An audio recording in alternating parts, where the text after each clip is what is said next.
Good morning everyone. Indian polity की class में आपका स्वागत है। और आज अपना टॉपिक है संघ और उसके राज्य क्षेत्र। अपन ने अब तक 3 क्लासेस कंप्लीट कर लिए। अगर आपने उन क्लासों को नहीं देखा है तो फेसबुक पर आप जाकर मुरारी मीणा फेसबुक सर्च करके वहाँ पर देख सकते हैं। अब अपनी क्लास शुरू करने जा रहे हैं। अनुच्छेद 1 से 3 एक के उप अनुच्छेद 3 के अंतर्गत ये विवरण मिलता है कि भारत के राज्य क्षेत्र में निम्न क्षेत्र शामिल किए जाएंगे, जैसे राज्यों के राज्य क्षेत्र, संघ राज्य क्षेत्र और ऐसे अन्य राज्य क्षेत्र जो अर्जित किए जाए। अर्जित किए जाने का मतलब किसी देश के ऊपर आक्रमण करके उनको आधिपत्य करके अपने अधीन करने वाले क्षेत्र भी इसके अंतर्गत शामिल किए जाते हैं। पहला क्वेश्चन इस टॉपिक का, भारतीय संघ के अंतर्गत किसी राज्य को सम्मिलित करने का अधिकार किसको प्राप्त है? तो इस प्रश्न का आंसर है संसद को। नेक्स्ट क्वेश्चन है, संविधान के प्रथम अनुच्छेद के अनुसार भारत होगा। तो इस प्रश्न का सही आंसर है राज्यों का संघ। नेक्स्ट क्वेश्चन है, भारत में कितने राज्य एवं संघीय शासित प्रदेश है? तो भारत में 28 राज्य और 8 संघ शासित प्रदेश है और राष्ट्रीय राजधानी क्षेत्र भी इसके अंतर्गत ही शामिल किया जाता है। लोकसभा में, नेक्स्ट क्वेश्चन है, लोकसभा में केंद्र शासित प्रदेशों के लिए अधिकतम कितनी सीटें आरक्षित हैं? तो इस प्रश्न का सही आंसर है 20 सीटें केंद्र शासित प्रदेशों के लिए अधिकतम आरक्षित हैं। नेक्स्ट क्वेश्चन है, 2 पृथक केंद्र शासित प्रदेशों के रूप में जम्मू कश्मीर का विभाजन कब किया गया? तो इस प्रश्न का सही आंसर है 31 अक्टूबर 2019 को इसका विभाजन किया गया है। नेक्स्ट क्वेश्चन है, नए राज्यों के गठन की शक्ति किसको प्राप्त है? तो इस प्रश्न का आंसर है संसद को। अगला क्वेश्चन है, राज्यों के पुनर्गठन से संबंधित फजल अली आयोग का गठन किस वर्ष किया गया था? तो इस प्रश्न का सही आंसर है 1953 में। नेक्स्ट क्वेश्चन है, भाषाई आधार पर भारत में सर्वप्रथम किस राज्य का गठन किया गया था? तो इस प्रश्न का सही आंसर है आंध्र प्रदेश का। नेक्स्ट क्वेश्चन है, राज्य पुनर्गठन आयोग ने 1 नवंबर 1956 को कितने राज्य और केंद्र शासित प्रदेश बनाए थे? तो इस प्रश्न का सही आंसर है 14 राज्य और 6 केंद्र शासित प्रदेश बनाए थे उस समय। नेक्स्ट क्वेश्चन है, सिक्किम भारत का एक राज्य किस वर्ष बनाया गया था? तो सिक्किम को भारत के राज्य के रूप में मान्यता 36वें संविधान संशोधन 1975 के द्वारा दी गई थी, तो आपको ध्यान रखना है। नेक्स्ट क्वेश्चन है, भारत में केंद्र शासित प्रदेशों का प्रशासन किसके द्वारा किया जाता है? तो इस प्रश्न का सही आंसर है राष्ट्रपति के द्वारा। आपको ध्यान रखना है। अब अनुच्छेद 1 के अंतर्गत क्या आता है वो मैं बता देता हूं। संघ के क्षेत्रों का नाम अनुच्छेद 1 के अंतर्गत आता है। अनुच्छेद 2 के अंतर्गत नए राज्यों के प्रवेश या स्थापना का संसद को जो अधिकार होता है वो अनुच्छेद 2 के अंतर्गत आता है। वही अनुच्छेद 3 के अंतर्गत क्या आएगा? नए राज्यों की स्थापना और वर्तमान राज्यों के क्षेत्रफल, सीमा अथवा नाम में जो परिवर्तन किया जाता है वो अनुच्छेद 3 के अंतर्गत आता है।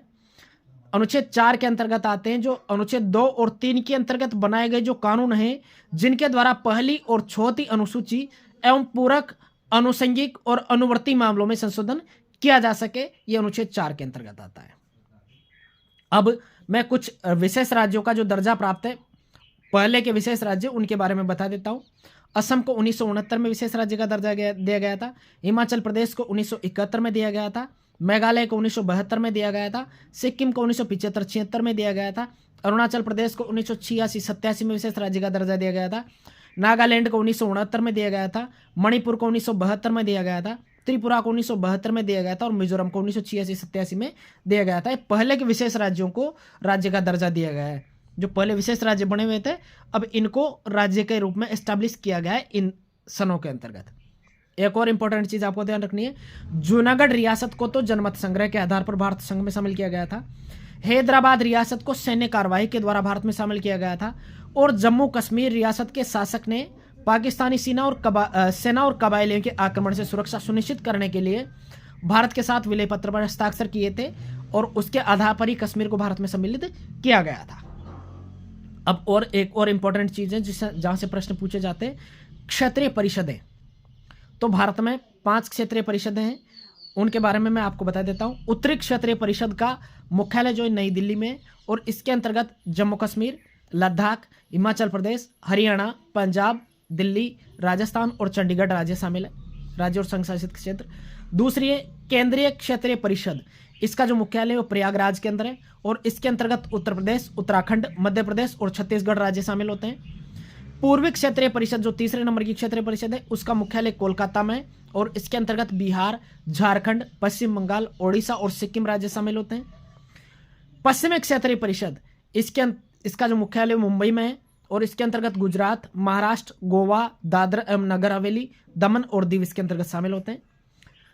लास्ट जो क्षेत्रीय परिषद है दक्षिण क्षेत्रीय परिषद है और इसका मुख्यालय चेन्नई के अंदर है और इसके अंतर्गत आंध्र प्रदेश, कर्नाटक, तमिलनाडु, केरल, पुदुचेरी और तेलंगाना इसके अंतर्गत शामिल है। एक और इंपॉर्टेंट चीज आपको ध्यान रखनी है, दिसंबर 1953 में फजल अली की अध्यक्षता में एक 3 सदस्यीय राज्य पुनर्गठन आयोग का गठन किया गया था।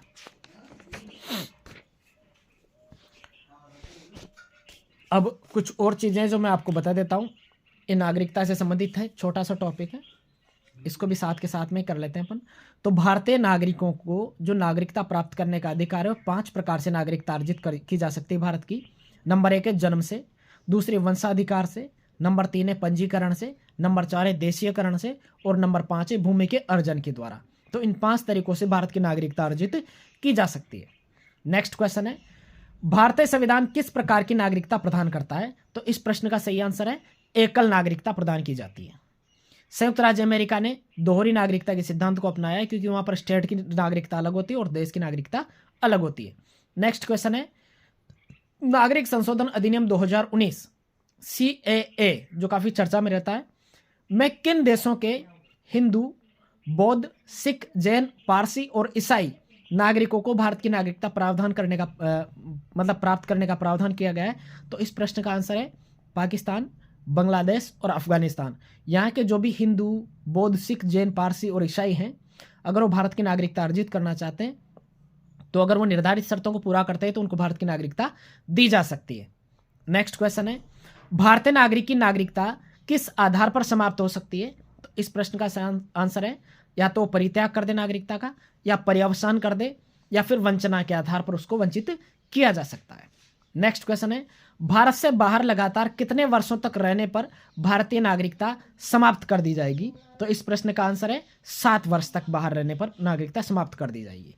नेक्स्ट क्वेश्चन है, प्रवासी भारतीय दिवस कितने समय अंतराल पर मनाया जाता है? तो प्रति 2 वर्षों पर प्रवासी भारतीय दिवस को मनाया जाता है। अब नागरिकता से संबंधित अनुच्छेद है वो मैं बता देता हूँ। अनुच्छेद 5 में संविधान लागू होने के समय जो नागरिकता के प्रावधान थे उनको दर्शाया गया है। अनुच्छेद 6 के अंतर्गत पाकिस्तान से भारत को आने वाले व्यक्तियों को नागरिकता का अधिकार दिया गया है। अनुच्छेद 7 के अंतर्गत पाकिस्तान से प्रवर्जित व्यक्तियों की नागरिकता अधिकार आते हैं। अनुच्छेद 8 के अंतर्गत भारतीय मूल के वैसे लोगों की नागरिकता अधिकार जो भारत के बाहर रह रहे हैं उनको शामिल किया गया है। अनुच्छेद 9 के अंतर्गत जिस व्यक्ति ने स्वेच्छा से विदेशी नागरिकता प्राप्त कर ली है उनकी भारतीय नागरिकता समाप्त मान ली जाएगी, इसे प्रावधान किए गए। अनुच्छेद 10 के अंतर्गत नागरिकता संबंधी अधिकारों की निरंतरता के बारे में बताया गया है और अनुच्छेद 11 के अंतर्गत संसद द्वारा कानून बनाकर नागरिकता अधिकारों का नियमन किया गया है, ऐसे प्रावधान जोड़े गए। नेक्स्ट इंपॉर्टेंट क्वेश्चन है, लक्ष्मीमल सिंघवी समिति किससे संबंधित है? तो इस प्रश्न का सही आंसर है दोहरी नागरिकता से। लक्ष्मीमल सिंघवी समिति दोहरी नागरिकता से संबंधित है। किसी व्यक्ति द्वारा भारतीय बैंकों में धन जमा करके भारत की नागरिकता नहीं प्राप्त की जा सकती। ये आपको इंपॉर्टेंट चीज ध्यान रखनी है। अगर कोई व्यक्ति बाहरी व्यक्ति है और भारत में बैंकों में धन जमा कर देता है और इसके आधार पर अगर वो नागरिकता का दावा करता है तो उसको नागरिकता नहीं दी जाएगी। ये प्रोविजन भारतीय संविधान में किया गया है। भारतीय संविधान में एकल नागरिकता का प्रावधान किस देश से लिया गया है? तो इस प्रश्न का सही आंसर है ब्रिटेन से। और नेक्स्ट इंपॉर्टेंट क्वेश्चन है, भारतीय मूल के व्यक्ति जिनको PIO का कार्ड धारक भारत में नहीं खरीद सकता, कृषि भूमि है, PIO कार्ड धारक भारत में कृषि भूमि नहीं खरीद सकता। और LM सिंघवी की अध्यक्षता में गठित समिति ने प्रतिवर्ष 9 जनवरी को प्रवासी भारतीय दिवस मनाने की अनुशंसा की थी। इस प्रकार से आज के पन्नी पॉलिटी की क्लास में 2 मेजर टॉपिक्स हैं, छोटे टॉपिक्स थे, तो इनको कंप्लीट किया है और मैं उम्मीद करता हूं कि इनसे आपको काफ़ी हेल्प मिलेगी। तो मेरे वीडियो को ज़्यादा से ज़्यादा लोगों तक पहुंचाने की आप कोशिश करें, आपसे विनम्र निवेदन है मेरा। आज की क्लास के लिए बस इतना ही, धन्यवाद।